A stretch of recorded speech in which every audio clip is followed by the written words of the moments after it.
In today's video, I'm going to teach you how to log into Zoho CRM and create a custom module. Whether you're managing a team or handling customer relations, customizing your CRM can greatly enhance your workflow efficiency. Let's dive right into it. First, open your Chrome browser and navigate to the Zoho CRM homepage. Here, you'll want to enter your login credentials to access your account. Once you've logged in, you'll be greeted with the Zoho CRM dashboard. This is your central hub for managing all CRM activities. Now, to begin customizing, navigate to the top right corner where you'll find the Setup icon. This is your gateway to all configuration settings in Zoho CRM, allowing you to tailor the system to your particular needs. Once you're in the Setup section, look for the Customization option. Customization is where you get to modify and organize the structure of your CRM to best fit your business processes. Under Customization, you'll find the Modules option. Modules in Zoho CRM are the sections that allow you to manage different aspects of your business, such as leads, contacts, accounts, etc. Click on Modules to proceed. To create a new custom module tailored specifically to your requirements, you'll need to find and click the Create New Module button.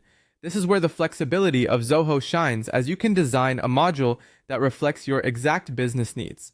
It's important to take a moment here to consider what you'd like this module to achieve and how it might integrate with your existing data. Now, you'll be prompted to define the module's name and fields. The module name should clearly convey its purpose, so choose something that immediately indicates its function or the type of data it will handle.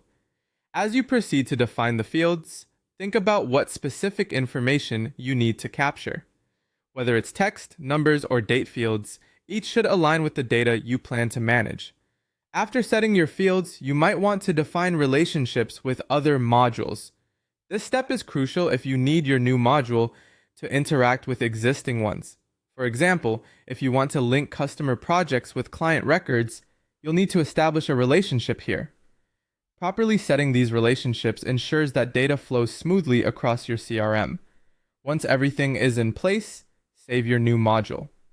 At this point, it's a good idea to test it out to ensure everything works as expected. Check how it interacts with other modules and, most importantly, verify that it captures and displays the data correctly. And there you have it!